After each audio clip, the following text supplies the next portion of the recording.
یا کریم۔ اعوذ باللہ من الشیطان الرجیم، بسم اللہ الرحمن الرحیم۔ الحمدللہ الذی ہدانا لہذا وما کننا لنہتدی لولا ان ہدانا اللہ، یعنی تمام تعریفیں اللہ رب العزت کے لیے ہیں جس نے ہمیں ہدایت کی راہ دکھائی، اور اگر اللہ ہمیں ہدایت کی راہ نہ دکھائے تو ہم کچھ بھی کر نہ پائیں۔ اللہم صلی علی سیدنا و مولانا محمد عدد ما فی علم اللہ صلاۃ دائمۃ بدوام ملک اللہ۔ السلام علیکم ورحمۃ اللہ وبرکاتہ۔ جناب، خواتین کی دینی تربیت اور اصلاح کے تعلق سے ARYQ TV کی یہ عمدہ کاوش جس کا سرنامہ ہے دین اور خواتین کے ایک اور ایپیسوڈ کے ساتھ یہ ذرہ ناچیز آپ کی خدمت میں حاضر ہے۔ جناب، اللہ تبارک و تعالی نے اپنے کرم کا اور اپنے فضل کا معاملہ فرمایا، ہم سب کو ایک مرتبہ پھر رمضان المبارک عطا ہوا، رحمت، مغفرت اور جہنم سے نجات کے جناب تحائف ملے، مشدے عطا ہوئے۔ اور بات یہیں پہ ختم نہیں ہوئی جناب، میں آج یہ بھی دعا کر رہی ہوں کہ یا اللہ، جس نے جو عبادات کی ہیں تجھے راضی کرنے کے لیے، تیری خوشنودی کے حصول کے لیے، مولا تو سب کی ان تمام عبادات کو اپنی بارگاہ مقدسہ میں قبول و منظور فرما۔ جناب، آج ہم بات کر رہے ہیں اس مبارک مہینے کے تعلق سے کہ جس میں ہم جی رہے ہیں، یعنی اسلامی کیلنڈر کا 10واں مہینہ۔ یہ جناب اسلامی روایات کے اعتبار سے بہت ہی فضیلتوں والا اور برکتوں والا، نعمتوں والا مہینہ ہے، اور یہ مہینہ ہے الحمدللہ شوال المکرم۔ یہ وہ مہینہ ہے کہ جس کی پہلی رات ہی جناب لیلۃ الجائزہ یا انعام کی رات ہے، اور جس کا پہلا دن سیلیبریشن کا ہے، انعام کا ہے، خوشی کا ہے، راحت کا ہے، فرحت کا ہے، یعنی اس کا پہلا دن یوم الجائزہ ہے، انعام کا دن ہے۔ اللہ تبارک و تعالی مومنین کو بخش دیتا ہے، فرشتوں میں منادی فرماتا ہے۔ جناب، اس مہینے کی ہر ماہ کی اپنی اہمیت و فضیلت ہوتی ہے، اور یہ فضیلتیں، یہ اہمیت اور یہ خصوصیات کا جو ذکر ہے ARYQ TV کا خاصہ رہا ہے، وہ جناب بندہ مومن کو ترغیب دلاتا ہے نیک اعمال کی جانب۔ یہ وہ مہینہ ہے کہ جس میں حضرت عائشہ صدیقہ طیبہ طاہرہ رضی اللہ تعالی عنہا کا نکاح بھی ہوا، آپ نے رخصتی بھی فرمائی، اور کس سے؟ سرکار دو عالم صلی اللہ تعالی علیہ وآلہ وسلم سے آپ کا نکاح ہوا تھا۔ اور جناب، یہ وہ مبارک ماہ ہے کہ جس میں 6 روزے رکھے جانے پر مسلم شریف کی ایک روایت کا مفہوم ہے کہ سارا سال روزے رکھنے کی فضیلت، یا جناب ہمیشہ دہر کے روزے رکھنے کی فضیلت عطا کی جاتی ہے اللہ کی طرف سے۔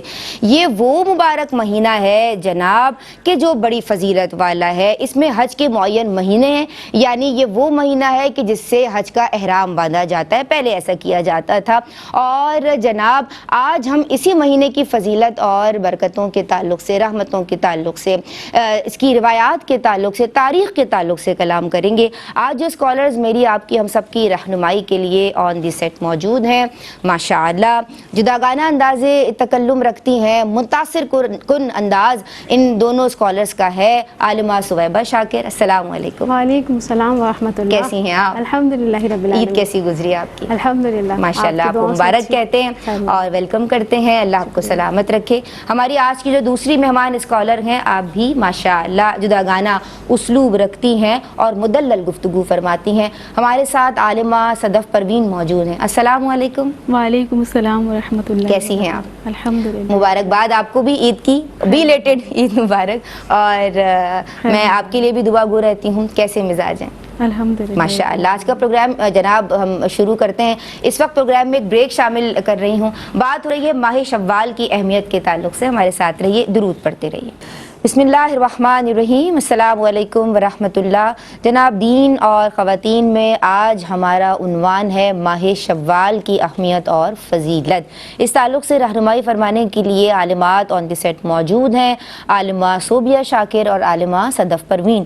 عالمہ صوبیہ، شوال کے روزوں کے تعلق سے جو 6 روزے رکھے جاتے ہیں، اس کی فضیلت کے تعلق سے میں چاہتی ہوں کہ آپ گفتگو فرمائیے۔ اعوذ باللہ من الشیطان الرجیم، بسم اللہ الرحمن الرحیم۔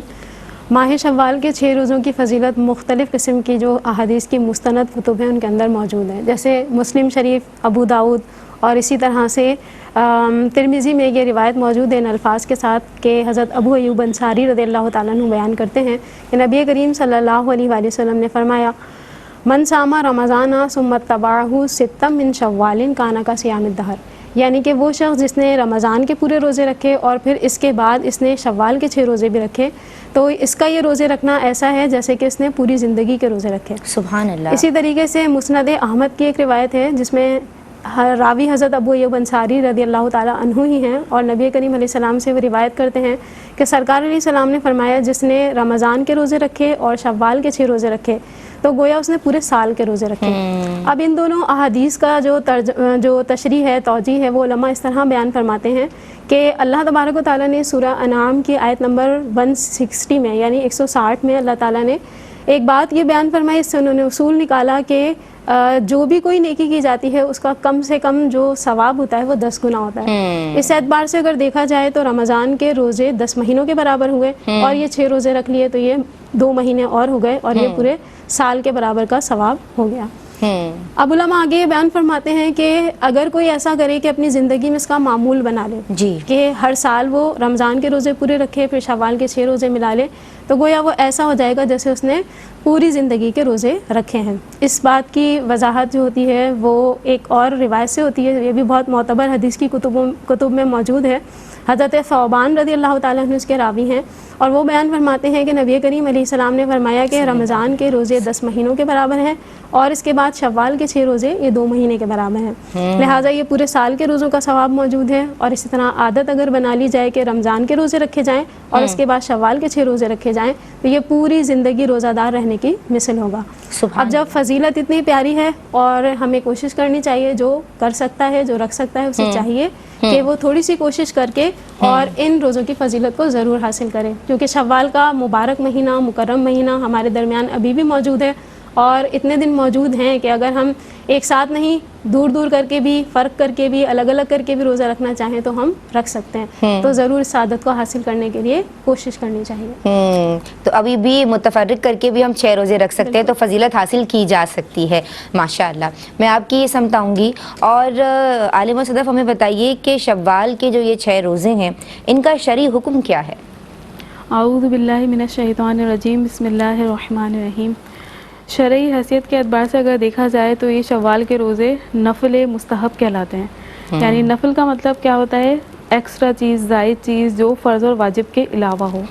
اور نفل کی جو شرعی حکم ہوتا ہے وہ یہ ہے کہ اگر آپ اسے کرتے ہیں، جیسے آپ روزہ رکھ رہے ہیں تو آپ کو اس پر ثواب ملے گا، آپ کے درجات بلند ہوں گے اور اللہ تبارک و تعالیٰ کی بارگاہ میں آپ کو تقرب حاصل ہوگا. جیسے وہ نفلی عبادات کے تعلق سے جو ہم نے کافی طویل پروگرام کیا ہے اس میں بھی ہم نے اس بات کا ذکر کیا تھا کہ بندہ جو ہے فرائض کے ذریعے اللہ تبارک و تعالیٰ کا قرب حاصل کرتا رہتا ہے اور پھر وہ نوافل کی بھی پابندی کرتا ہے حتیٰ کہ اللہ تبارک و تعالیٰ اسے اپنا مقرب بنا دیتا ہے. سبحان اللہ. تو اس کی شرعی حیثیت ہے. لیکن اگر آپ نے نہیں رکھے جان بوجھ کے بھی کہ معلوم تھا کہ اتنی فضیلت ہے تو اس پر کوئی گناہ نہیں ہے اور نہ ہی کوئی آپ کو اس پر آبجیکشن کر سکتا ہے کہ بھئی آپ نے روزے کیوں نہیں رکھے. اور نہ ہی آخرت میں اس پر آپ سے کوئی مواخذہ کیا جائے گا کہ آپ نے روزے کیوں نہیں رکھے. اور دوسروں پہ آبجیکشن کرنا بھی نہیں چاہیے، جو نہیں رکھ رہے اور جو رکھ رہے ہیں وہ تم نے نہیں رکھے ماہ شوال کے روزے، تو یہ والا بھی نہیں ہونا. آپ اپنی نیکیاں بالکل کیجئے لیکن اب حکمت کے ساتھ بھی سمجھا سکتے ہیں، پیار کے ساتھ اس کو لا سکتے ہیں. اور دوسری بات فضائل وغیرہ بیان کر دیے جائیں، فضائل بیان کر دیے بھئی اتنا ثواب ملتا ہے، آپ ذرا سی محنت کریں اور پورے سال کا روزوں کا ثواب مل رہا ہے. تو اس سے یعنی ہم نے اپنے لوگوں کی جو ہے ذہنی آمادگی کر سکتے ہیں اور انہیں اس طرف لا سکتے ہیں.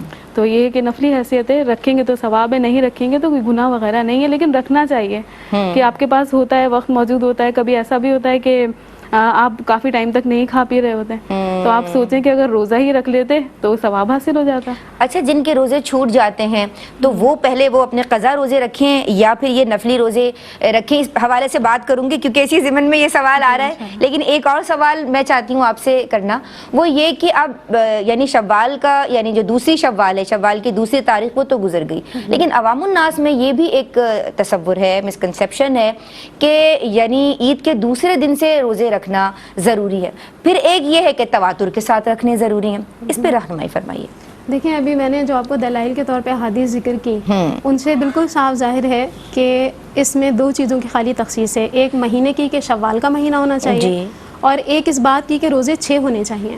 اس کے علاوہ نبی کریم علیہ السلام نے کسی چیز کی تخصیص بیان نہیں کی، اور ہم عبادت کو جب ہم لیتے ہیں اس کو کہ اس کا ایک ہمیں اسٹرکچر ملتا ہے وہ شریعت کی جانب سے ہی ملتا ہے، لہٰذا اپنی جانب سے اس میں قیودات لگانا کہ نہیں دوسرے دن کا روزہ شرط ہے وہ ضروری ہے، دوسرے دن کا نہیں رکھا تو باقی بھی نہیں مانے جائیں گے وغیرہ وغیرہ، یہ تمام جو ہے باتیں عوامی ہیں، اس کا شریعت سے کوئی بھی تعلق نہیں ہے۔ ہاں اگر کوئی ہے کہ وہ اپنے آپ کو یوں پاتا ہے کہ ابھی ایک روٹین چلی آ رہی ہے اور عید کے دن کا روزہ رکھنا تو ظاہر ہے مکروہ تحریمی ہے، وہ تو نہیں رکھا جائے گا، لیکن یہ ہے کہ جب وہ دوسرے دن سے کہتا ہے کہ میں روزہ اگر شروع کر لوں تو میرے لیے باقی کے رکھنے بھی آسان ہو جائیں گے، کیونکہ وہ رمضان یہ ایک الگ وہ ہے کہ رمضان کی عادت بنی ہوئی ہے تو ہم چاہ رہے ہیں کہ بھائی ہم 7 دن میں یعنی دوسری سے لے کر پھر 7ویں تک ہم رکھ لیں، تو یہ ہم کر سکتے ہیں بالکل۔ اگر کوئی کرنا چاہے اپنی آسانی کے لیے روٹین ہے، لیکن ہمارے فقہا نے بیان فرمایا کہ انہیں متفرق رکھا جائے، یہ زیادہ بہتر ہے، کیونکہ ظاہر ہے نفس پر شاق ہے، وہ مشقت میں بڑھے گا نفس ہمارا، تو اس میں پھر ہمیں نفس کی مخالفت کو فیس کرنے میں بھی صبر کرنا پڑے گا، وہاں سے بھی اجر آئے گا، روزے کا بھی اجر ہوگا۔ اچھا عوام الناس میں ایک یہ بھی کسٹم ہے، ہمارا کلچر ہے، تہذیب ہوتی ہے نا ہر علاقے کی ہر جگہ کی، تو اب وہ یہ کہ عید 3 یا 4 دن منائی جاتی ہے، یہ بھی ایک رواج ہے پڑ چکا ہے، تو اب اگر 3 دن کی عید ہے آپ نے روزہ رکھ لیا، آپ کو کوئی انوائٹ کر رہا ہے، کوئی دعوت ہے آپ کے گھر، آپ کے یہاں کوئی آنا چاہتا ہے، تو طبیعت پہ شاق گزر سکتا ہے کہ اگر آپ روزے سے ہیں تو ایک زیادہ آپ کے لیے ہیکٹک روٹین ہو سکتی ہے، تو آپ اس لیے متفرق کر کے آگے کے دنوں میں بھی رکھ سکتے ہیں۔ وہ بات جو ان سے میں کرنا چاہ رہی تھی اور آپ ہی کے جواب کا وہ حصہ تھا کہ اگر رمضان المبارک کے روزے چھوٹ گئے ہیں بہنوں کے، یا میں جنرل چاہتی ہوں کہ آپ اس پہ بات کیجئے، تو جن کے رمضان کے روزے چھوٹ گئے ہیں وہ اب جو قضا روزے رکھیں تو کیا وہ ایک ہی نیت کر لیں دونوں روزوں میں؟ ایک کال پہلے شامل کر لیتے ہیں، کالر ہولڈ پر ہیں جی۔ السلام علیکم۔ السلام علیکم۔ السلام علیکم۔ یہ لائن ڈراپ ہو گئی ہے جی۔ جن کے رمضان کے اچھا السلام علیکم۔ ہلو السلام علیکم۔ وعلیکم السلام۔ نہیں جی آ رہی ہے جی۔ جی بہن کیا نام ہے اور کیا سوال کرنا چاہتی ہیں؟ خوش آمدید کہتے ہیں آپ کو۔ جی میری بہن کیسی ہیں آپ؟ میرا نام نیما ہے۔ ہنا کیا سوال کرنا چاہتی ہیں؟ میں ٹھیک ہوں، میں بہت آپ کی بڑی فین ہوں۔